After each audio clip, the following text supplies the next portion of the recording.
আসসালামু আলাইকুম গাইস। এই যে দেখুন আমাদের এলাকার মেঠো পথ দিয়ে পথ বয়ে গেছে, আর চারিপাশে দেখুন কত সুন্দর খেজুর গাছ,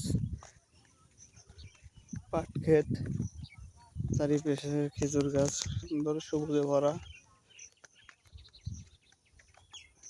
দৃশ্যটা আসলে অনেক সুন্দর, যদিও রোদ উঠে গেছে, প্রচন্ড পরিমাণে গরম।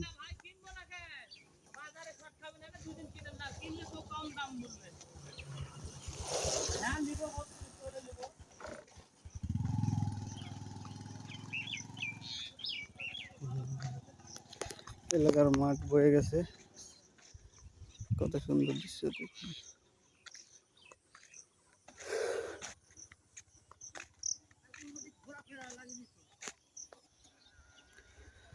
দেখুন আমাদের মেঠো পথ বয়ে গেছে, সুন্দর মেঠো পথ।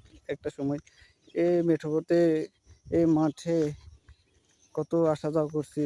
এক কথায় বড় হয়েছে আমাদের এই এলাকায়, এবং এই এলাকার মাঠে খুবই সৌন্দর্য।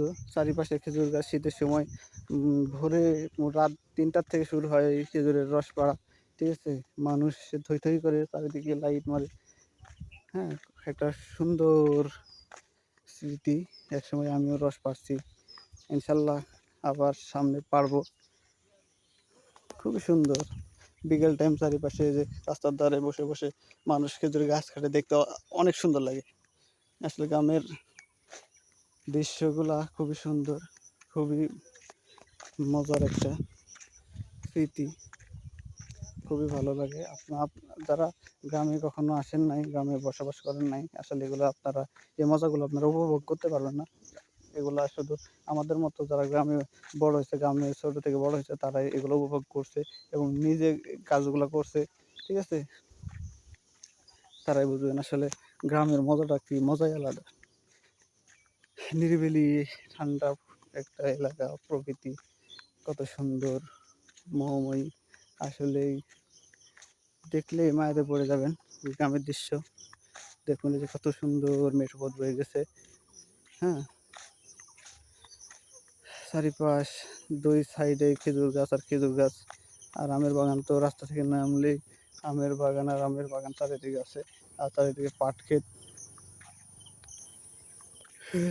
দেখুন চারিদিকে পাট ক্ষেত, রাস্তার দুই ধারেই খেজুর গাছের সারি বয়ে গেছে। দেখুন আসলে খুবই সুন্দর লাগে। বিকেল টাইম তো আরও মজা। আর আমের বাগান ভিতরে আছে, কারণ রাস্তার সাইডে আমের বাগান কম আমার এই এলাকায়। তাও ওই যে আছে অল্প বিস্তর, কিন্তু ভিতরে অনেক আমের বাগান। এই সামনে, ওই সামনে দেখা যাচ্ছে দেখেন কিছু গাছ, ওই তো ওখানে এই আখের জমিটা পার হলে প্রচুর পরিমাণে আম বাগান, আমের গাছ আছে প্রচুর পরিমাণে। দেখুন চারিপাশে যে পাট ক্ষেত, আখ ক্ষেত। দেখুন এই যে আমাদের এলাকায় আখের ক্ষেত, খুবই সুন্দর। আশা করি আপনাদের ভালো লাগবে, কমেন্টে জানাবেন কেমন লাগছে।